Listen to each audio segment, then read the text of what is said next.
welcome to the Spooky Show. I'm your host, Willie Muse, coming to you from the void of unimaginable horrors.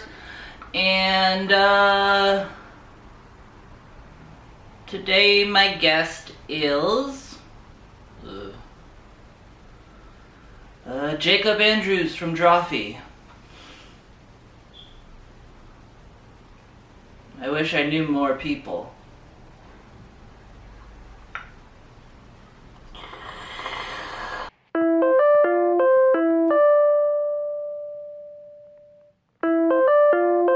Jacob, are you there? Yeah. Hi, Willie. How's it going? Ugh, I don't want to do this.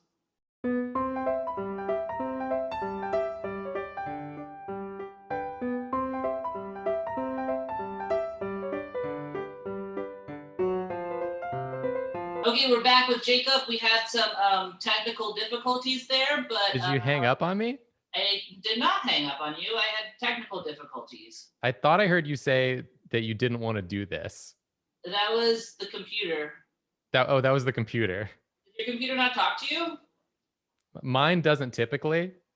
Oh, well... but maybe yours, maybe you have like a Mac or something. I don't know. I do have a Mac. Are you one of those people who's like, ew, Macs? No, I really liked working on a Mac, actually. What I don't like about Macs is that they all link together. So I had a Mac at our old job. And so all of my files from my old job was just saved to my Mac. And so I just factory reset it. And I was like, wow, this is much better when it's not broken.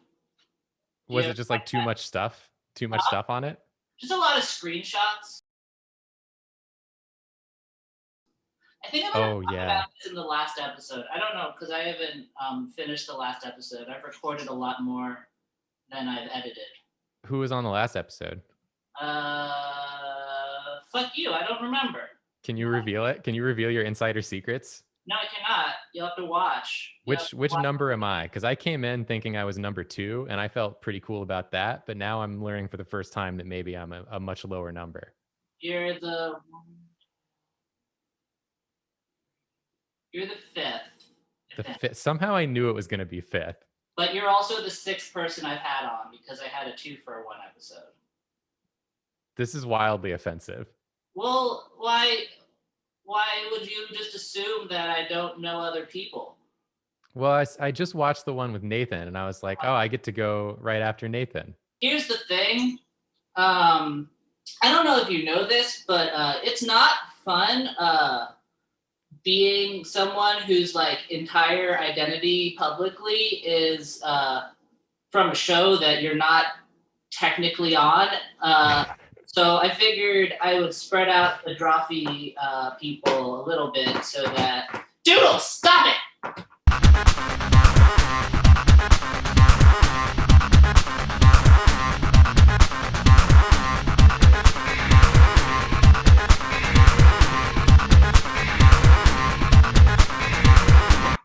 Whatever. He's scratching the couch. I figured I'd spread out the Drawfee people so that people would think that I have a life outside of the internet, which I don't. But I mean, nobody does right now. Right? Don't date this, though. I want this to be timeless. People are going to be watching this after. Oh, yeah. After, I'm not even going to say the word. But you know what? If you survive this in 2047, you're going to be like, hey, let's watch that awesome show that launched President Muse into the ether. And I'm gonna be like, do it. Yeah, and you don't want to be like brought back into this nasty, dirty time. Wait, shut up for a second. I just remembered you're actually on a very exciting episode, even though you're the 5th guest, because you are on the first episode with my new co-host. So yeah, which I made. Oh my god. But his name is Nicholas, which is like knitting, but Nicholas. Oh, like Nitcolas? Nicholas. What is he? He's a co-host. He looks unhappy. Well, here's the thing. I created him freehand, I was like, I'm gonna let the fates take me. Why wouldn't I say muses? But I was gonna let the fates take me and see what happens. And also, I'm not very good at knitting. I don't know if that's clear from what I'm wearing. But what was I gonna say? Talking Anyway, about this is Nicholas. Nicholas, say hi. hi Nicholas. Did I say you could talk to him? Hi Nicholas. You're your own creature, Nicholas. You do whatever you want. Okay, well, don't give him ideas because he does live in my house, and he is a little bit scary. Nicholas, if you want to gain sentience No. and take vengeance on anyone in your general sort of area that might have wronged you, that's your prerogative, and you'll probably get away with it because no one's going to think that the knit puppet came alive and did crimes. It kind of feels like you're going to be living in like a Pee-wee's Playhouse sort of universe where all your furniture and stuff starts talking to you. Does your furniture not talk to you? No. I mean, do you, like, I don't, okay, my furniture doesn't talk to me, but I talk to my furniture, and I feel like it, like, appreciates it. Yeah, that's the first step, I think. Oh, wait, 1 second. Shut up. Fuck. I just remembered I'm supposed to be wearing headphones. So you talk. I'm going to go get that. Oh, okay. Great. Nicholas, this is your big debut as co-host, so I hope you've come prepared with some hard-hitting questions. Really get to the meat of the issue here. Maybe you've got some insightful commentary to make, other than just sort of looking like a sad, deflated condom man.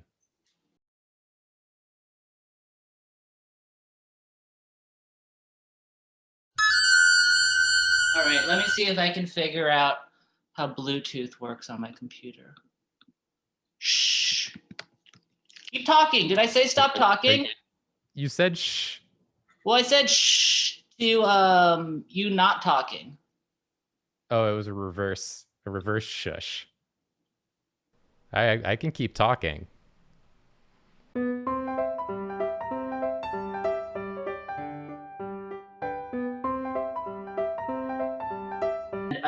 It feels like I'm wearing a one of those things that Madonna used to wear. Remember those? What did Madonna used to wear? Like a fucking like fast food microphone. Oh, yeah. Should I ask you questions? You got like Bluetooth headphones? I got a single Bluetooth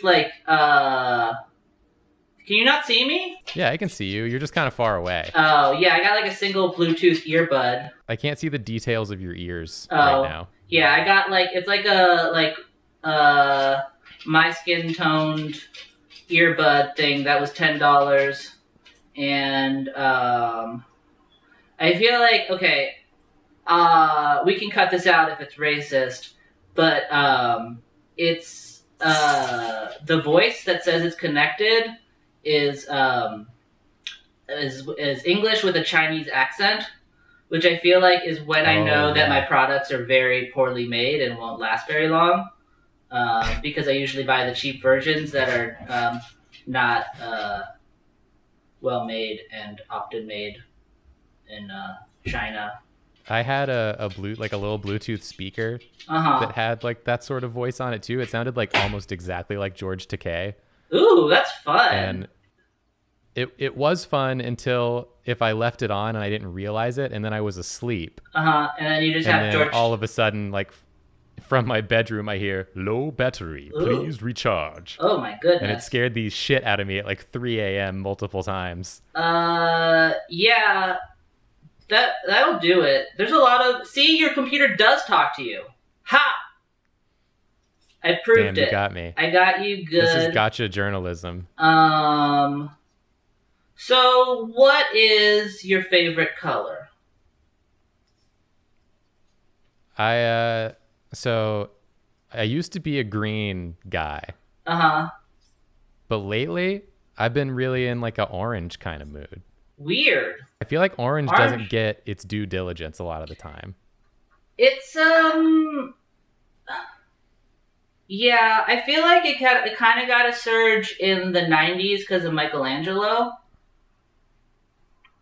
Yeah, because Michelangelo was the cool turtle. He's a party dude. Yeah, he's a party dude. Donatello does machines. I don't know the other ones. I also had the orange GameCube controller, Ooh, that was a nice shade of orange. and that was my favorite one, and so I think that's a large part of it right there. GameCube knew the correct colors to use. Yeah, they were really good.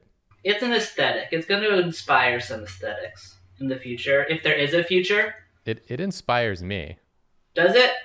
Well, Yeah. see, because when you made like a hesitation about me asking you what color it was because then I remembered that you're colorblind. Yeah. But it sounds like you're getting along without them. So I got some of those colorblind sunglasses that you put them on when you go outside, and I can see the colors like normal people do. And man, let me tell you, reds are super red, and I had no idea. That's weird. Did you like? I thought that reds were like green most of the time, but they're like really red. Did you like record yourself putting them on and then like cry? My parents tried to record when they gave them to me, and I was like, I'm definitely not putting these on film in front of like my family. When you saw like actual red for the first time, was it? Well, Oh, keep going. I'm not supposed to interrupt. I think that those colorblind videos where people like put them on and they're like, oh my God, it's so beautiful. I don't think those are real now. Or maybe people just have different experiences than you. Well, when you put them on, it doesn't work immediately. Like it works because the lenses have a certain color. There's a certain color on them, so everything looks like super purple when you put them on for the first time. And then it takes a while for your eyes and brain to adjust and filter out like all the purple, and then what's left is like closer to normal colors. So it's like not, when you first put them on, everything looks crazy purple, and that didn't make me want to cry at all. You know the thing where like you can't picture new colors? Was it like picturing new colors, or were you like, no, I know what this is? It was kind of like, so I know what red is, right? But what I thought was red was just a lot duller than red actually is. Okay. Like I realized very quickly why like red cars get pulled over more and why red signs draw people's attention. 'Cause it's like blindingly bright. Okay. Especially if you're not used to it, I guess. Okay. All right, we have a conversation going. This isn't too bad. What else should I ask you? I don't know. What do you want to ask me? It's your show. It is my show. So I wanted to ask you, what should I ask you? And then you kind of just put it back on me. Maybe I'll say, what is your least favorite color? Now that we're talking about color theory. So we're really having a color-centric conversation here. It's called flow, jackass. This is a color expose. All right, least favorite color. I don't know. They're all fine. Most colors are fine. I don't know if I have a least favorite color. You don't have... If you had to kill one of them and never see it again, it wouldn't be like there's neon or barf. I feel like green is a good color, but there's some real nasty greens out there. When you start getting into greenish, yellowish, that like pukey looking nasty green. That's fair. I don't think we need that. No, I do. I think yellow and green are my two favorite colors, but mix them and I'll agree with you. We don't want that. We want to keep the colors pure. All right. Well, I'm definitely taking you out of context with that one. Oh no! Wait, no, don't. Well, don't take that out of context. I'll call my lawyers. Okay. Ooh, that would be fun. I feel like there's gonna be a time where I get sued, and like, I would love it if it was you. If I sued you? Yes. I feel like I could take you in court. I feel like no jury would convict me over you. Hey, Yeah. check it out. It's my cat. Hi, cat. Which one is that? Hi, Olive. This is Olive. Hi, Olive.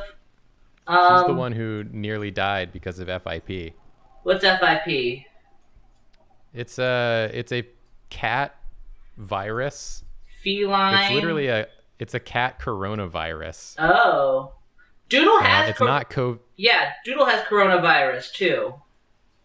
You The cat kind or the normal the cat kind, because I took him to the vet like in the very early stages of coronavirus, and the vet looked over and was like, just like listing off all the diseases that he has, and it's a lot of them. And one of them, she was just like, and coronavirus, and we were like, what? And she's like, don't worry, it's not the same. And I was like, okay, well, you clearly were expecting the reaction you got, veterinarian. And Yeah, the vet knew what they were doing. so is she in the clear? I guess I probably shouldn't ask that in case the answer is no, but we can cut it out. No, she is in the clear now, Oh, good. but it's one of those things where like almost every cat has the virus, but then in like a really small percentage it mutates into something that just makes them die, essentially. So it's like me with HPV. Yes. Okay. And she was the unlucky one. Aww. And it's this crazy thing where like vets are just like, we just got to put this cat down because there's no medicine for it here, but there is medicine for it from China because it's a big problem there and they have medicine for it. So we got that medicine, gave it to her, took her back to the vet, and they're like, it's gone. How did you get medicine from China? They have outposts here for it because so many people need it. Did you just go to a Chinese, like go to the vet in Chinatown? No, they have like the medicine itself you can just order like here, and there's like warehouses in New York. Oh. Why wouldn't the vet just do that? That Because sounds...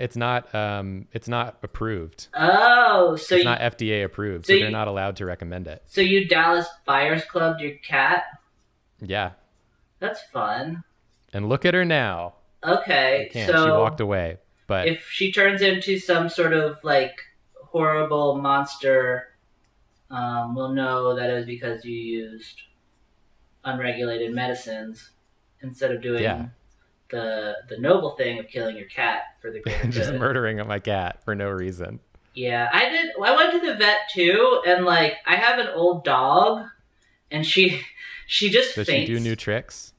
No, she does not. Well, she does new like things to annoy me, which are kind of like tricks. Kind of like a new trick. Like she'll figure out a new way to like scare me or annoy me, but she won't sit because she's also deaf. But I took her to the vet once, and I was like, she has a thing like some sort of heart condition that does not affect her except for when she's like really, really stressed or cold or something. She will screech at the top of her lungs and then faint. Oh my God. Which is really unpleasant when it happens. That's terrifying. Yeah. And so I told the vet that, and I said, because this was in the time of the virus that won't be named because this is a timeless show, and I could not go in with her to kind of be there for her. So she was taken in with these strangers, and then the first thing that the vet does is use a rectal thermometer on her. So that stressed her out, and so she screamed and fainted, and then like 2 seconds later the vet comes out and is like starting to talk to me, basically just like he gave me the thing of just like well, here are your options about like you can just see how she is and then come back here and then we'll have to discuss some things about what to do. And he's basically saying like, I should put your dog down now. And I was like, no, I can avoid shoving things up her ass and it's probably going to be fine because she's fine otherwise. She just can't, the only problem is she can't be bathed anymore. That is a problem. And she doesn't want anything up her ass. Yeah, which that doesn't come up as much. But I don't know, maybe ideally, she's... I don't know, I'm not going to slut shame Lily. She might be going out and getting it up the tuchus every now and then. And I'm sorry if that part of her life is over. Although it maybe wouldn't be stressful if it is something that she knows is coming. Yeah, in that situation, she'd be ready. Um, did I just get demonetized? Just I now, don't. yeah, I think I heard Yeah. the sound. Although I don't know what the rules of demonetization are. Can I say like if I say fuck a bunch of times, will that demonetize me? It's only if you say fuck a bunch of times in the first like minute of the video. Oh, yeah, I won't do that. So you're allowed to say it in the middle of the video, Uh huh. but you still probably want to try to limit it. You can get a good few fucks in. Uh, fuck. Well, I wanna find like a fun like bleep noise. Oh, so you want to bleep the fucks. I want to bleep the fucks, but how about okay? Be quiet for like 2 seconds, and then over here are gonna play 4 options for the fucks that we can bleep. Wait, what? The bleep fucks. 4 options for fuck bleeps. So okay, 1, Bleep. 2, Bloop. 3. Tits. I don't know where I'm pointing. 4. Blanc. And then people can vote in the comments, and hopefully that works. And I have access to free sounds that can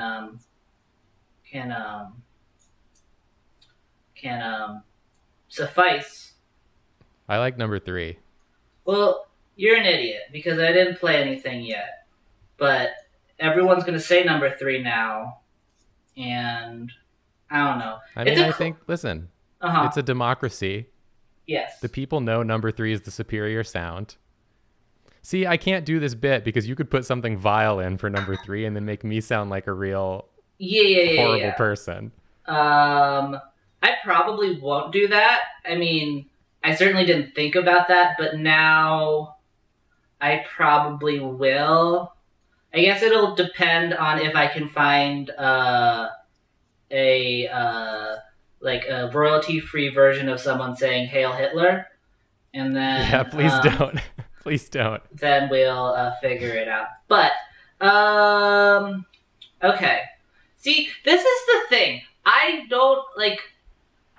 I like doing interviews, but I don't like asking questions. Does that That's a make problem. sense? Because I feel like there's more to an interview than asking questions, but I don't remember the questions. Nicholas, do you have any questions? Answer it. No. That was the okay. answer to Nicholas's question. I wasn't That was refusing the to answer it. Okay, well... See, this is another... You keep setting me up. That was another time when you can make Nicholas ask something I shouldn't say no to. I have a recollection, Willie, of a time I was on another one of your shows, and you edited together a lot of sound clips of me to make me say a bunch of heinous shit. It was one heinous thing. But I know you have the technological know-how to pull that off. I don't think that's true. But here's the thing. That got me banned from Drawfee for a period. So I've learned not to do that. Oh well. I will say, I think one of our most referenced episodes by fans is the emo lyrics episode. Yeah, I get a lot of people asking me about that, and I say what I always say, which is, I don't know. They're like, when are you going to do another emo lyrics? And I say, I don't know. I truly don't. I mean, you were on recently for a lyrics episode that I thought turned out very funny. You had to stick up your ass during it, though. No, I didn't. If I may say. Yeah, You were like, this is raunchy. It was raunchy. I think you insulted my mother at one point. Well, we just don't get along. You know, we have our differences. Me and you, or you and my mom? Me and your mom. Oh, yeah. Well, that's just because she's a good judge of character. And she knows you're racist. I'd like it to be known that I've never spoken to Willie's mom, and I'm sure she's a perfectly lovely person. Yeah, she is. And you know what? You never will speak to Willie's mom. You should do a segment where you call your mom and have her ask a question. I called her once. We did I was on like a hurricane relief stream back when like hurricanes were news. And it was me and Ross Snow were taking that shift. And we both decided to call our parents. And like Ross called his dad, and his dad was like really like happy and excited. And I called my mom, and she's just like, "What? Why am I on camera? I don't want to be on camera. Please take me off camera." And I took her off camera, and I felt badly. Yeah, that kind of brings down the fun factor a little bit. Yeah, so she's where I get my horrible social anxiety. Although she doesn't really have social anxiety, I think she just does it always care to do like stuff that she doesn't have to. She doesn't want to be a part of your bits. Some people don't want to do bits. Yeah, she'll do bits. Who doesn't want to do bits? I mean, sometimes I'll be trying to do a bit with Julia, and she'll just shut that shit right down. She's like the anti-bit person. That's interesting, as you are literally do bits with each other for but I feel like living. Her primary bit. Oh, my dinner's here. Her primary bit is not doing the bit. What dinner did you get? We got some Mexican food. Got some burritos. Do you get nacho macho? No, not nacho macho this time. Oh. Are you still in the delivery zone of nacho macho? Yeah, there's one in this neighborhood too. They've expanded their domain. Did you move towards where I used to live? No, I'm further into like Park Slope now. Oh. Ooh, look at me. I live in Brooklyn. Yeah. Stupid. Haven't you heard New York is dead? You lived in Brooklyn too. I know, and I moved, and I regret moving, and now I want to move to a third place that's not New York or LA, which are both the worst places in the world. New York's the best place in the world, and LA's the worst. I will give that New York is better than LA. You heard it here. LA honestly has a better framework to be good. It just squanders it. Ah! And that's the most shameful thing of all. My earbud just dropped out, so repeat what you said. I was saying that's the most shameful thing of all, to have the potential and squander it. It's like you're a teacher, and it's like the one student that's like, you could go so far, but you're wasting your talents, you know? Well, it's like, I mean, it's still a garbage city. It literally feels like a city that was made in 1950 and then just forgotten about. And then like, everyone here, save for my friends, which are very few and far between, is just the worst person I've ever met. And that's rough. I came out here because I was like, hey, that's where the jobs I want are. But it turns out that to get those jobs, you need to talk to people. And I'm not good at that. No. I've had a good therapist out here. That's what I've had many a therapy session talking about like semi-famous people that I've met, and they did not like me. And how do you know they didn't like you? Oh, it was obvious. Did they tell you? It was very obvious. Not in so many words. It was more just like, wow, this conversation is not going well.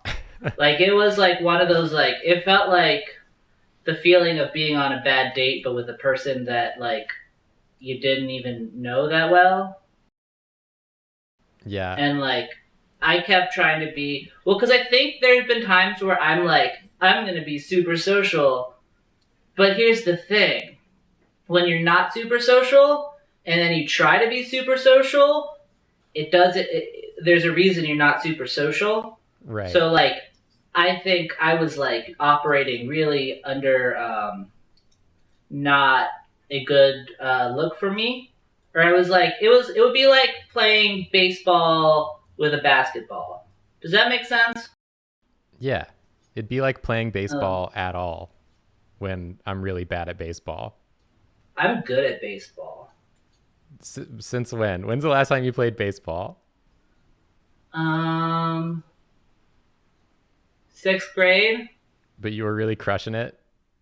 Well, because then I realized that like I didn't have to, and that was a great feeling. Oh, yeah, that's good. Like I just assumed that I had to play baseball because that's like my dad really liked baseball. But then I was like, hey, I can play tennis. And I did that. I played tennis too. See, I was really bad at tennis, but I'm really good at baseball, and I challenge you to a baseball game to show you how good I am. If we could play a baseball game right now, I would absolutely do it. Well, that's the thing. Okay, so I had like every time I try to exercise, I always have the thought of like, why doesn't someone try to like figure out a way to make this fun? And then I realized that's what sports is trying to do. Yeah, it is what it's trying to do. And like it's like it hasn't gotten it right because like I want a sport where I can exercise good but also like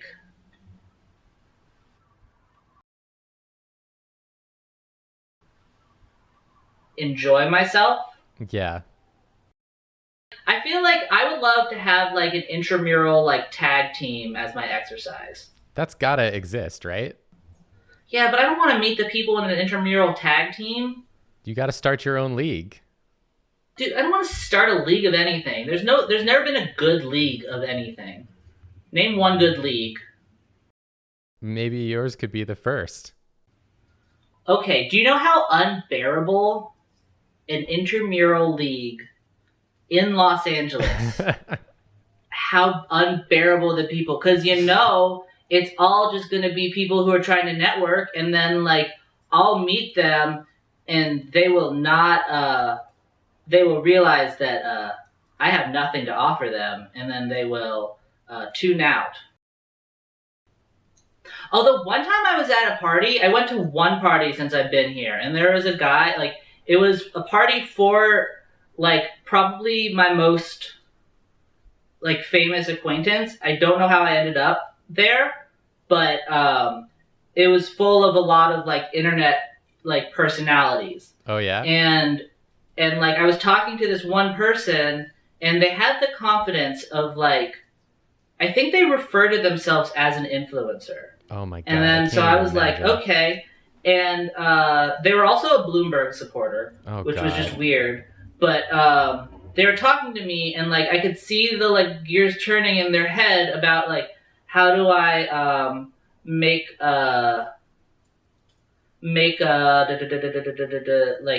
myself more famous at this party, and like people would walk by and they would like lose interest in me until like someone the person left, and then I looked them up. I had more followers than them, so I was like, what the hell? That's It's all amazing. about confidence. It was my favorite part about that story is it was a bunch of people looking to network, and a lot of them were really cool and a lot of them were not, but the ones who were not were clearly interested in the like very in the networking part of it, and Nathan was there with me. Nathan Yaffe, first guest. We've already talked about him. I'm familiar. And it was just very funny because Nathan does not read as the big influencer at the Hollywood party. Sure. But arguably, he was probably one of the most followed people in the thing. But he was like in a corner being very quiet. Maybe this is the trick. Like, if you go to one of these parties, you got to look for who's in the corner being quiet. And then be that's the true influencer. Well, Nathan has a lot of followers. I wouldn't say he's an influencer. Nathan influences me every day. I don't know how easily replicated Nathan is. Not very. You know? Yeah. Like, I feel like you appreciate him, but it's not, you say, I want to be like that guy, and it's kind of hard because you're like, I'm not going to be like that. I can't grow a beard like that. Yeah, that's true. Here's a picture of Nathan, in case you forgot. I'm just adding so many edits to this episode.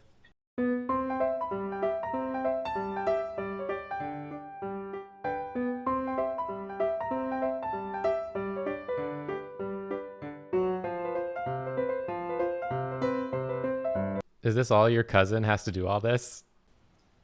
Yes. So just toss him more. Why not? Put your cousin to Well, work.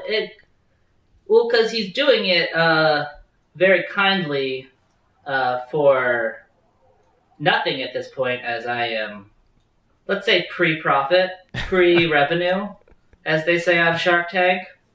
So I don't want to give him too hard of a job. But I also think there's like a thing with editors or people who are like good at stuff where I feel like you ask them to do something and they're like I don't think he comprehends my willingness to make something bad. Right. You know? Like I feel like if I asked you to draw something, you'd be like, sure. And then I'd be like, just make it simple. But you would like spend 3 weeks like picking out colors and stuff. I wouldn't. I'm the wrong one to talk to about this because I refuse to spend longer than like 2 hours on a drawing. That is bollocks. I used to remember a certain someone who would spend weeks and weeks on comics. Well, I had to spend those weeks on comics getting better at drawing so that now today I can achieve the same thing but much faster. Okay. And so it's like I could spend longer and do more, but it's like, why would I do that when I could also stop? Much like yourself, Willie, I also love to stop doing things. Yeah, it's pretty great. It's one of the best feelings to just be like, I don't have to do this. I'm just not going to do it. Having been in earmuffs to anyone listening to this outside of 2020, but having been in quarantine, I feel like I'm very happy to know that I have some drive as a human being. Oh yeah, totally. Because it's like, this is in my head, I'm like, this is my dream. And I really did thrive for a lot of it. But then I realized, like, you know, I realized that, like, I can feel like I'm wasting my life pretty bad. And I started to do that.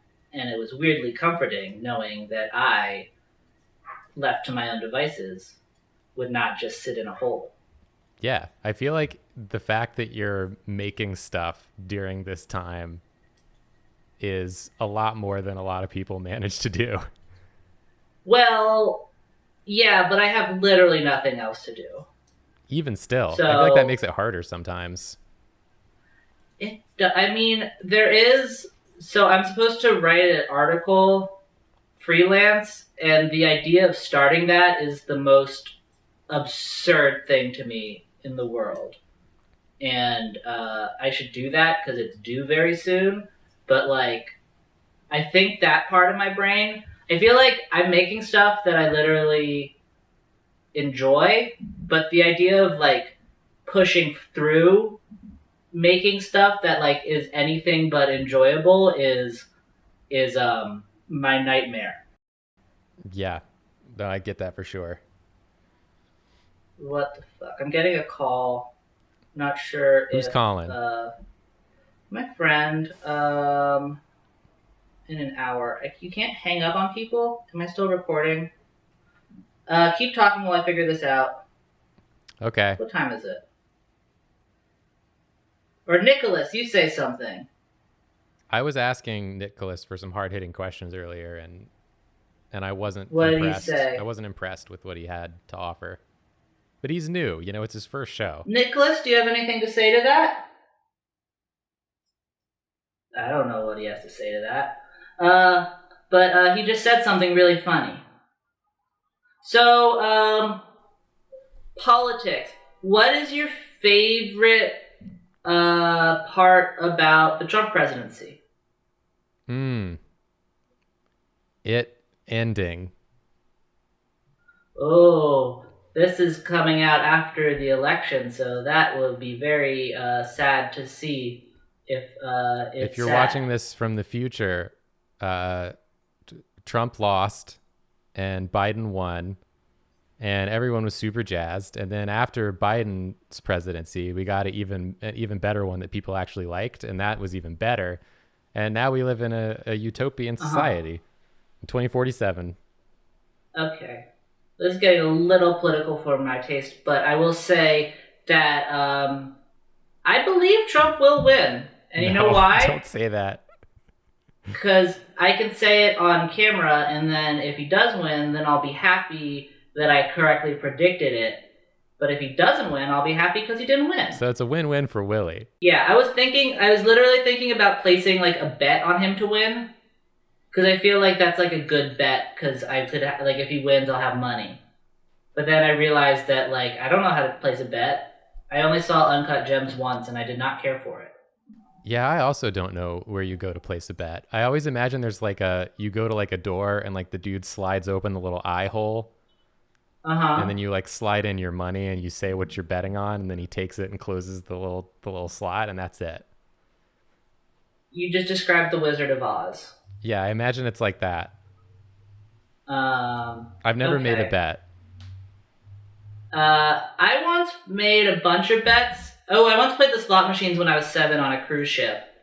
And I won a bunch, and then they kicked me out because I was 7. And then my dad took all my winnings and lost them. Oh, what? Come on, Dad. I know. Okay, so I'm getting a little blinky light on my camera. So, full disclosure, I forgot to charge it.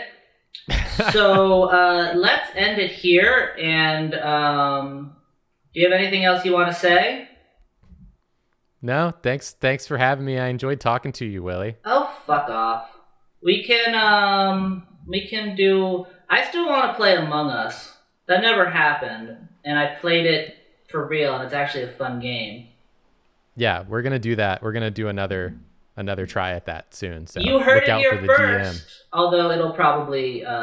this will probably be out much after anything that's considered soon. Because... There's no way of knowing. There's a pretty good way of knowing. This is coming out in 2024, at least. You're releasing one a year. Well, that's how you build hype.